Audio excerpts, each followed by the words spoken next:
मैं पीसी यादव आप सभी साथियों का अपने एकेडमी प्लेटफॉर्म पर अभिनंदन करता हूं। आज हम पारिस्थितिकी एवं पर्यावरण के अंतर्गत जैव मंडल आरक्षित क्षेत्र जो होते हैं, जो जैव मंडल रिजर्व होता है, उसकी संरचना के बारे में आप लोगों के साथ वीडियो साझा कर रहे हैं। जैसा कि पिछले वीडियो में हमने बताया था कि जैव मंडल का जो ढांचा होता है, जैव मंडल किस प्रकार बनता है, कैसे उसको सरकार बनाती है, उसका जो बेसिक ढांचा होता है वो कैसे होता है, उसके बारे में हम आपको जानकारी प्रदान करेंगे। तो आज हम जैव मंडल रिजर्व की जो संरचना है उसके बारे में हम आपसे चर्चा करेंगे।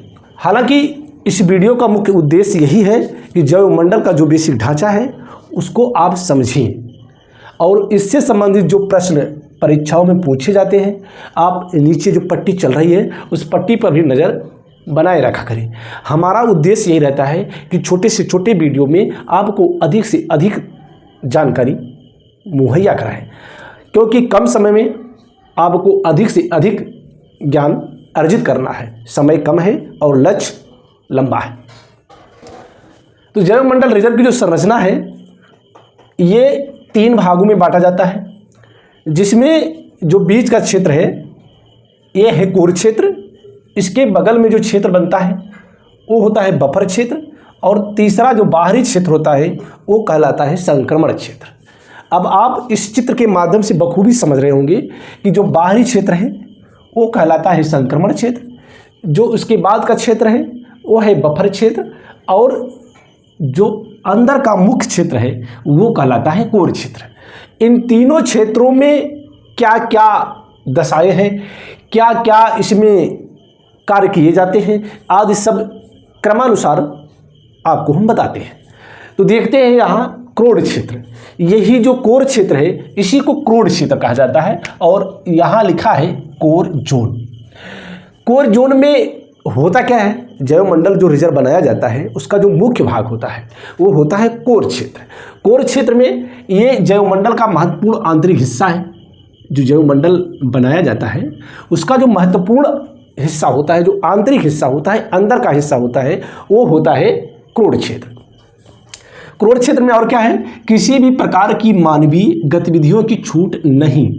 यानी जो ये क्रोड क्षेत्र है वहाँ पर किसी भी प्रकार की जो मानवीय गतिविधि होगी उसकी छूट नहीं है। यानी मानवीय गतिविधि करने पर रोक है। कहाँ? क्रोड क्षेत्र में, सिवाय पर्यावरणीय दशाओं के पर्यवेक्षण एवं नियमित मॉनिटरिंग के। यानी यहाँ मानवीय गतिविधियों की छूट नहीं है, लेकिन कुछ ऐसी शर्तें हैं जो पर्यावरणीय दशाओं के पर्यवेक्षण एवं नियमित मॉनिटरिंग के। यानी जो एक कोर क्षेत्र है वहाँ मॉनिटरिंग की जा सकती है, जहाँ की मैंने यहाँ बताया है कि जो सक्षम प्राधिकारियों द्वारा निगरानी, ये इसके अंदर वैसे सामान्य रूप से मानव का प्रवेश वर्जित है, मानव कोई यहाँ गतिविधि नहीं कर सकता, लेकिन जो सक्षम प्राधिकारी हैं उनके द्वारा इसकी निगरानी की जाती है। तो यहाँ पर्यावरणीय दशाओं के पर्यवेक्षण एवं नियमित मॉनिटरिंग के सिवाय मानवीय गतिविधियों की छूट नहीं है।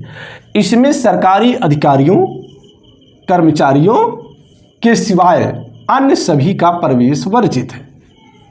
यानी सरकारी कर्मचारियों का मतलब यही है, जो सक्षम प्राधिकारी हैं वही इसके अंदर एंट्री कर सकते हैं। तो सरकारी अधिकारियों कर्मचारियों के सिवाय अन्य सभी का प्रवेश वर्जित है। कहाँ? कोर क्षेत्र। यानी क्रोड क्षेत्र में जो सक्षम प्राधिकारी होंगे उन्हीं का प्रवेश होगा, अन्यथा किसी सामान्य मानव का उसमें प्रवेश वर्जित है। और अब देखते हैं अगला बिंदु, क्रोड क्षेत्र आर्थिक दृष्टि से महत्वपूर्ण है। महत्वपूर्ण प्रजातियों एवं उनके आनुवंशिक कोष का संरक्षण करता है। जो क्रोड क्षेत्र है आर्थिक दृष्टि से जो महत्वपूर्ण प्रजातियां होती हैं एवं उनके आनुवंशिक कोष का संरक्षण करता है। यहाँ जैवमंडल जो रिजर्व क्षेत्र है, बायोस्फीयर रिजर्व क्षेत्र है, यहाँ सरकार के बनाने का उद्देश्य ही यही है कि जो इसके अंदर महत्वपूर्ण प्रजातियां हैं उनके आनुवंशिक कोष का संरक्षण किया जाए, यानी उनको किसी भी स्तर से सुरक्षित रखा जाए। कहाँ? क्रोड क्षेत्र में। तो ये तो रही बात क्रोड क्षेत्र की, यानी कोर क्षेत्र की। अब हम देखते हैं मध्यवर्ती क्षेत्र यानी बफर जोन की। ये क्षेत्र कौन है? मध्यवर्ती क्षेत्र है, यानी बफर जोन है। बफर जोन में यहाँ आप चित्रों के माध्यम से देख रहे होंगे कि इसमें किस प्रकार की व्यवस्था है। यहाँ सुव्यवस्थित सीमांकन है, यानी जो सीमांकन है सुव्यवस्थित है, ऐसा नहीं है कि इसकी कोई सीमा नहीं है, इसको सुव्यवस्थित तरीके से सीमांकित किया गया है। पूर्णतया नियंत्रित एवं अविध्वंसक कार्यों की अनुमति, यहाँ कुछ कार्य करने की अनुमति है। जहाँ क्रूड क्षेत्र में पूरी तरह से सामान्य मानवों का प्रवेश वर्जित था, वहीं बफर क्षेत्र में पूर्णतया नियंत्रित व अविध्वंसक कार्यों की अनुमति है। यानी यहाँ कुछ कार्य तो किए जा सकते हैं, कैसे? नियंत्रित और अविध्वंसक, यानी जो कार्य किए जाएंगे वो खतरनाक प्रवृत्ति के नहीं होंगे। यानी ऐसे कोई कार्य करने की अनुमति नहीं है जिससे क्रूड क्षेत्र में कोई हानि हो या उसके ऊपर कोई असर पड़ रहा हो। बफर जोन में किस प्रकार के कार्यों की अनुमति है? पूर्णतया नियंत्रित एवं अविध्वंसक कार्यों की अनुमति है। अगला बिंदु अगर देखें तो शोध कार्य किए जा सकते हैं बफर जोन में। पर्यावरणीय शिक्षा तथा प्रशिक्षण, यानी जो बफर जोन है उसके उस क्षेत्र में पर्यावरणीय शिक्षा तथा प्रशिक्षण, यानी यहाँ प्रशिक्षण के वास्ते कोई कार्य किया जा सकता है, यानी पर्यावरण के लिए। पर्यटन या प्रबंधन से जुड़े कार्यों की अनुमति, जो पर्यटक वगैरह होते हैं जो आते हैं यहाँ भ्रमण करने, यहाँ बफर जोन में उनकी एंट्री हो जाती है, वहाँ एंट्री हो सकती है, उस पर कोई प्रतिबंध विशेष नहीं है। तो पर्यटन या प्रबंधन से जुड़े कार्यों की यहाँ अनुमति है। तो इस क्षेत्र में जो पर्यटन से जुड़े यानी जो पर्यटक हैं और जो प्रबंधन से जुड़े हैं, जो इसका मैनेजमेंट जो पूरी व्यवस्था को संचालित करता है, उससे जुड़े व्यक्ति यहाँ इस क्षेत्र में प्रवेश कर सकते हैं। तो आपने देखा क्रूड क्षेत्र और बफर क्षेत्र, यानी कोर क्षेत्र और बफर क्षेत्र। अब हम देखेंगे संक्रमण क्षेत्र, यानी ट्रांजिशन जोन। संक्रमण क्षेत्र में क्या है? संक्रमण क्षेत्र में यहाँ आप भी देख रहे होंगे कि एक जो क्षेत्र है, यहाँ मानो बस्तियाँ हैं, पर्यटन है, शिक्षा एवं प्रशिक्षण है, ये कहाँ है? संक्रमण क्षेत्र में। प्रमुख कार्य विकास कार्य से संबंधित जो यहाँ कार्य किए जाएंगे वो कैसे किए जाएंगे? विकास कार्यों से संबंधित कार्य यहाँ निष्पादित किए जाएंगे। मनोरंजन के संसाधनों, फसल क्षेत्र तथा प्रतिबंधित जंगल शामिल, यानी इस क्षेत्र में मनोरंजन से संबंधित कार्य किए जा सकते हैं। जो भी पर्यटक यहाँ आएंगे, यहाँ कोई प्रोग्राम वगैरह कर सकते हैं, इस क्षेत्र में इसकी पूरी तरह छूट रहती है। फसल क्षेत्र का मतलब यहाँ ये है, यहाँ इस क्षेत्र में अगर किसान वगैरह कोई फसल उगाते हैं तो वो उगा सकते हैं, फसलों को उगाने पर कोई प्रतिबंध नहीं है। और क्या है? प्रतिबंधित जंगल।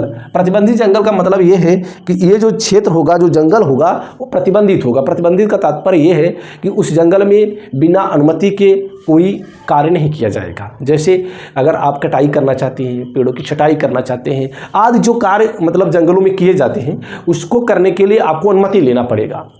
जो इसका मैनेजमेंट है, जो प्रबंधक देखता है, इसका जो प्रबंधक होता है, उससे आप अनुमति लेकर के वो कार्य कर सकते हैं।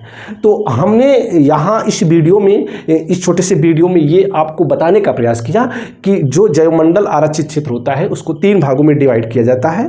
एक होता है क्रूड क्षेत्र, दूसरा होता है बफर क्षेत्र और तीसरा होता है संक्रमण क्षेत्र। इन तीनों क्षेत्रों में क्या क्या दशाएं हैं, क्या क्या प्रतिबंध हैं, किस प्रकार के कार्यों को करने की अनुमति है, आदि बिंदुओं को क्रमशः आपके सामने मैंने प्रस्तुत किया।